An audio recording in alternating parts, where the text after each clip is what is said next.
Hi, we're back here at the Chabura at Nahar Shalom, and we learned some laws about Passover. So far, we've learned about B'dikat Chametz, checking the house, and we learned about the matzot, the three matzot, and the breaking of the matzahs into the shapes of different letters of God's name.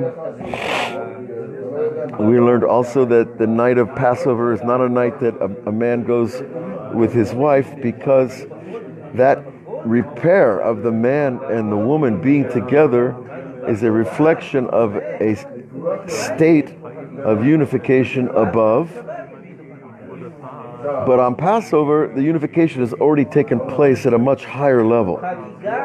So you see again that what we do is linked to what's going on above, and we don't need to do things that are already happened above. Okay.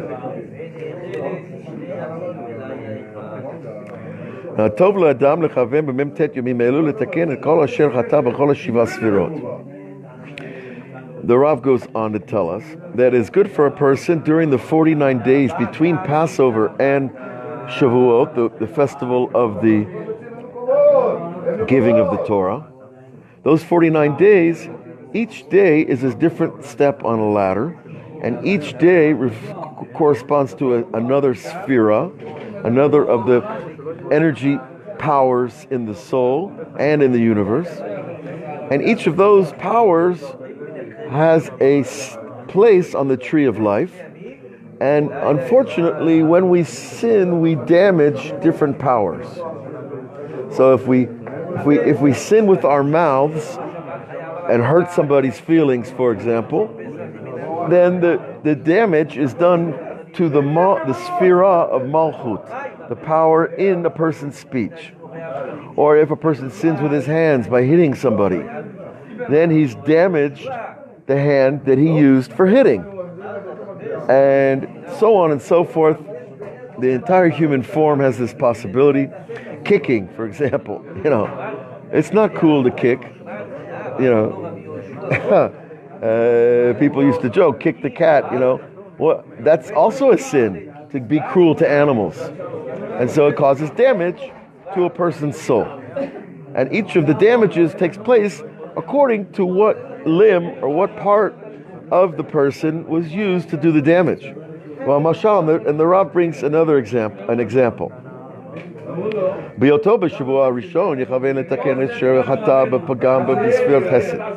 So he says, in the first week, remember there's 7 weeks in the 49 days, 7 times 7, and each week is one of the 7 lower sphirot, the 7 lower powers of the soul, which corresponds from the shoulders down to the feet, not the powers in the head per se. And the Shavua Sheni, the second week is Gevura, and Kiyotze Bezer Haderech, all 7 weeks. That each week we go down the tree of life, fixing a different level where sins can have caused damage to our soul. Okay, so that is how we measure the time between Passover, the formation of the Jewish people, and Shavuot, when the Jewish people receive their job description. They got the work manual of creation after they were redeemed from Egypt. So nothing's for free, folks. You want to be free, you're going to have to pay somehow. Well, Gamra'iti leMorizal, and I also saw that the Rav writes that the Arizal Kadosh was very strict, was ahir milk, and careful, lomar, to say ahar sfirat ha'omer, after the counting of these 49 days each evening, which we do. We make a blessing and we count the day. We say Mizmor Elohim Yechaneinu V'Archeinu Ye'er Panav Selah. We say that famous prayer that we say in Mincha and in Shachris as well. Lam Natseach Mizmor. Right. Mizmor Elohim Yechaneinu. Now, Kulo Mu'umad, and we do this standing up, as we've said before in other cases. When we make a blessing, it's often a time to stand up to show more respect to the mitzvah. And each day we have intention that today this blessing is going to fix this place in my personal tree of life. Because each person is a miniature tree of life, and we don't, sometimes we break branches and we want to fix them. Because these are living things, these are living branches. Okay, in each of these 49 days. Now, and the reason the Arizal gives, because the Tehillim, Mizmor Elohim Yechanenu, that Tehillim has 49 words. So each of the words of that Tehillim corresponds to one of those days and brings down power to that day. Now, how is this? Let's ask the difficult metaphysical question. How is my saying a psalm of King David that has 49 words, how does it have the power to fix each of the 49 days, or at least to send power to each of those days? Well, we have to also always remember, we've said this before, that Tehillim was written with divine inspiration. It was written by the Shekhinah, the divine presence, through human beings like King David. So you see, if those words are the words of God, they automatically have the power to heal. That's the very nature of God's speech. That's why the people were healed at Har Sinai. God opens his mouth and says one word, everybody gets healed. Why? Because that's the nature of God. You touch him, you get healed. That's the nature of divine light. And so each time you say one of the words of Tehillim, you're going over his speech. And his speech contains his divine light, which has the power of healing. Now, you might not see it so readily as in other situations. But this is what we believe. And without believing this, it doesn't make as much sense. Yeah, John. So God's words came to King David.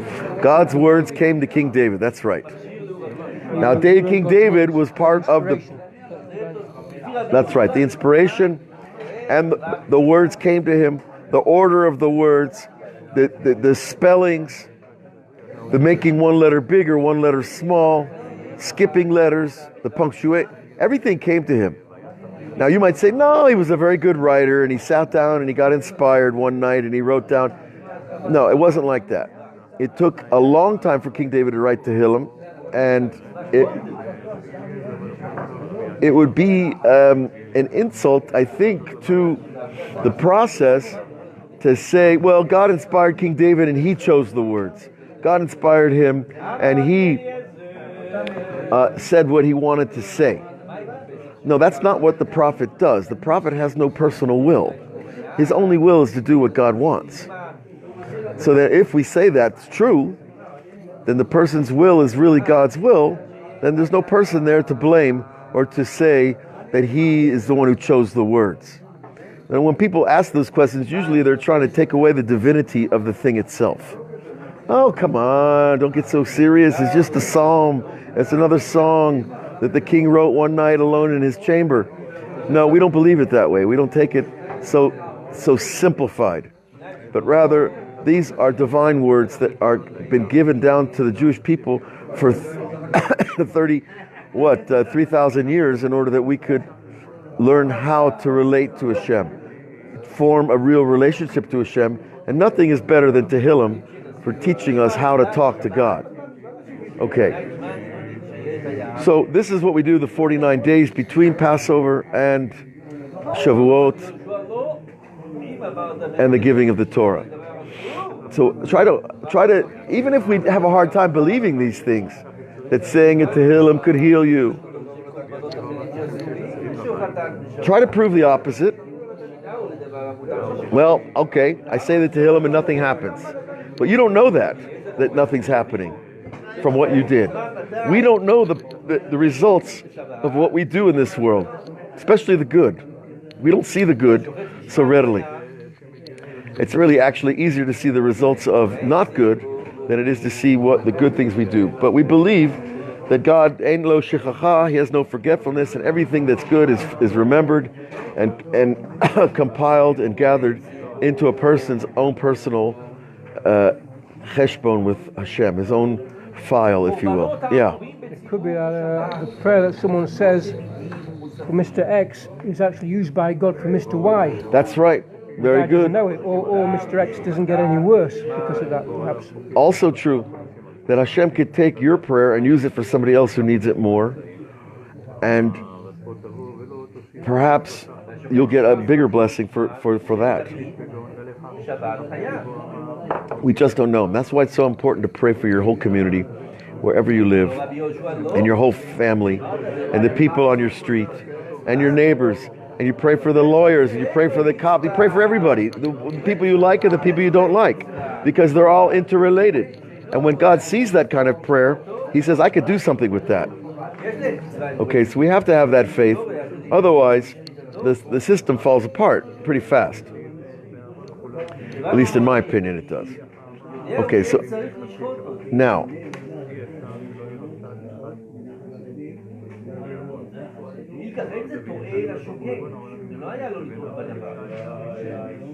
he says also there is a pasuk, Yismahu Rananu El Chai. This pasuk, the whole pasuk, has 49 letters in it, and each day we also have intention that each letter of that verse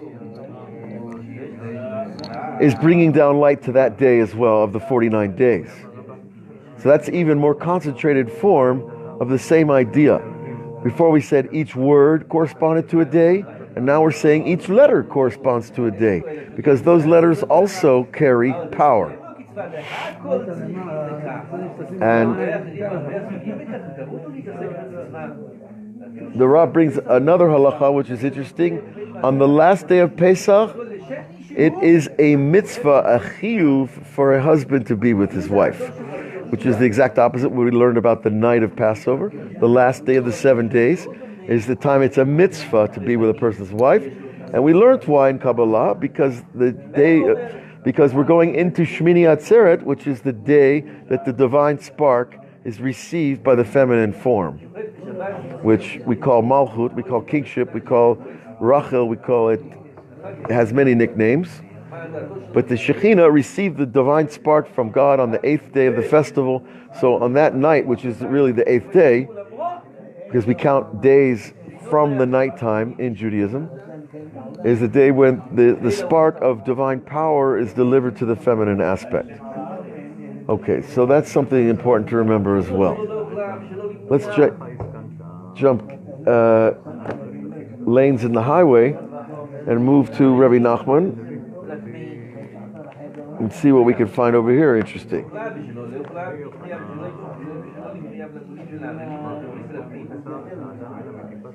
We learned again and again about the power of the tefillin, the angel of the tefillin, that helps to shape our thoughts, shape our thinking, and also is a vehicle for receiving a holy dream.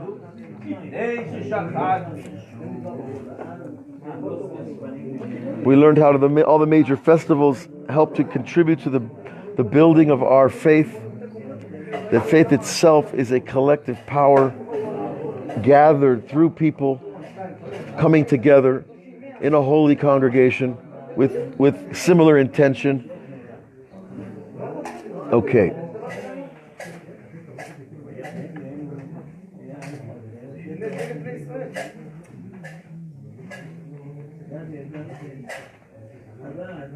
And then we learned about this concept of tikkun mishpat, also the fixing our power of judgment. And the essential fact here is that fixing our judgment means fixing the knowledge of good and evil and making sure we don't mix them, but rather we want to separate good and evil. That's what we're here to do. And this is tikkun mishpat, the power to judge and to see the difference between good and evil. And the Rav tells us that fixing our mishpat is the Rosh Tevot Toho Ratzuf Ava B'Benot Yerushalayim. The word Me'irat, the illumination of the eyes that comes from mishpat. In other words, for a person to judge properly, he cannot take sides. That's pretty clear. And taking sides in Kabbalah means moving from the side of kindness and mercy to the side of judgment, and that's a dangerous move. Or rather, when we have true mishpat, which is in the heart, by the way, the person's heart is the tool for judgment, which is why also we relate a person's conscience, his matzpun, or conscience, is also related to the heart. But here he brings a pasuk that the floor is covered with love from the daughters of Yerushalayim. Usually that means they're throwing flowers. But metaphorically, of course, we're talking about the covering over of judgment with love. Hayinu bechina tikuna mishpat, which is, of course, the repair of our judgment. That if you want to judge, you have to love. You cannot judge people from a place of abstraction or distraction or judgment or anger or vengeance or any of these negative things. But rather, we have to love in order to be able to see clearly, to see that both people, in the case, the rabbis tell us, when the two people come into the courtroom, the defendant and the plaintiff, the judge is supposed to see them both as guilty. And when they leave, he's supposed to see them both as innocent. Now that's an interesting advice, and I don't know, there's a lot of judges out there in the world that might disagree with this, but I think the idea of judging with fairness, part of the fairness comes from the fact that you can love both people and appreciate both of them, and they're different people, and maybe somebody did hurt somebody, and maybe somebody needs to pay, but that doesn't mean you're punitive, that you're going after the person, that you're trying to hurt the person. This is not the judge's job. The judge's job is just to try to determine the truth, which is also the level of the heart, tiferet, the middle of the tree of life. All right. So when you have this tikkun mishpat, the fixing of our judgment,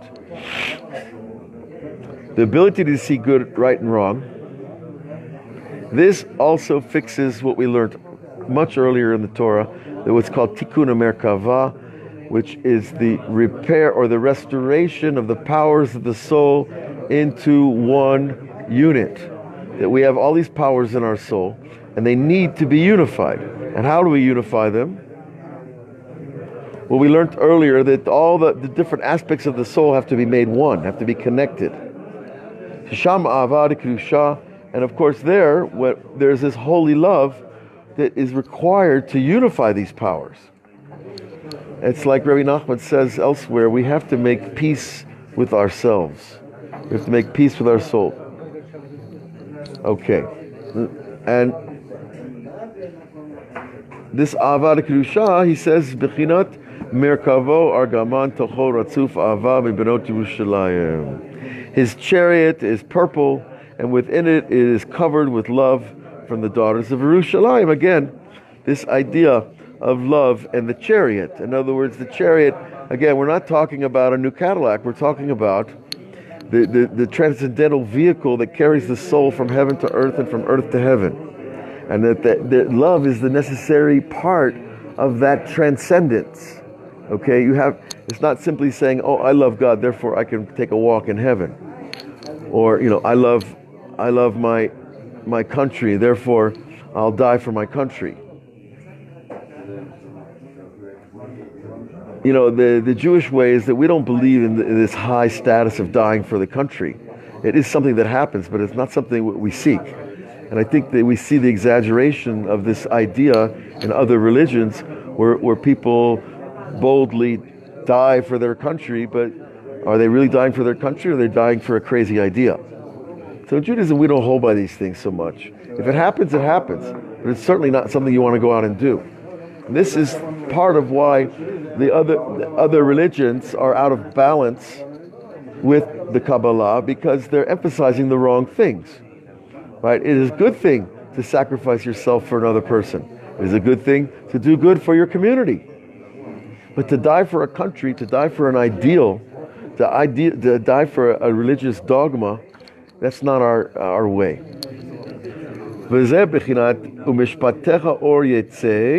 And your judgments, light will emerge. That we say, we say on Rosh Hashanah, bring out our judgment like light. that true judgment is a power of light. Komosha, we have seen elsewhere. And how does this happen? How does our judgment receive that light and give light to the eyes and bring light into the world? Interestingly enough, he says through the lung, that a person's lungs, i.e., a person's ability to breathe properly, illuminates the eyes. And a person who breathes well, his eyes will reflect the proper introduction of oxygen into his brain, which is the job of the lung. So our lungs are directly connected to the light of the face, which is the illumination of the eyes as well. And that's where you have the repair of justice. Like bringing out the light of our judgments. So, it's an interesting idea, but if you go to court, the judge should have a shining face. Should he be looking at you stern and scary and frightening? I don't know. I don't think that's his job, to scare us. We're already scared just by being in court, right? You've never been to court, Mordechai. I never. Can't believe that. Traffic court, that doesn't count. But really, you see that the judge, according to this, that a holy judge should have a light in his eyes and a light on his face. So this helps us a little bit to understand how integrated our bodies are to what we express into the world. See you later, John. That when we use the lungs properly and we fill and there's a proper amount of oxygen in our blood that coming from the lungs, obviously, this is going to illuminate the mind and the heart. And when we illuminate the heart, what happens? We open up this power, this faculty called mishpat, called judgment. So that's why, by the way, when someone asks you a question and you don't know the answer, the best thing to do is breathe deep. Why? Because by breathing deep, you illuminate your eyes and your mind with fresh air, and then you think better, and then maybe you'll answer the question properly. But a lot of times we feel pressured to answer before we think, and this is not good. This is something we have to learn not to do. It's something that society wants to pressure us. The evil inclination is always trying to make us do things fast, because there's more chance of making mistakes when we do things fast. So breathing deep is really a way of gathering our thoughts, elevating our thoughts, and bringing them into focus in order that I can properly judge situations, whatever they may be, whether it's in court or not. So I think this is a very powerful idea to work on. It's just learning how to breathe deeply before we make decisions. If your wife says something to you that bothers you, breathe deeply. If your husband says something that bothers you, breathe deeply. If your kids are getting on your nerves, leave the house. And breathe deeply. Take a run. Take a hike, right, as they say. But really, that's the best tool against all the things that bother us, all these things that the world is throwing at us. Slow down and breathe deeply, and then the illumination will come to the mind and we'll be able to think better. So I want to bless everybody to engage in this process and to look for, how is my judgment? How is my judgment between good and bad, right and wrong, left and right, true and false? Am I really judging properly? And if we can even just ask that question and come up with some answers, I think we're going to have some excellent results seen in our lives, in our relationships. And that's part of fixing the world. So we start with something small, like ourselves. We'll worry about fixing the rest of the world later. Anyways, everybody have a great day. And we'll be back tomorrow on live at 11:45. All the best to all of you.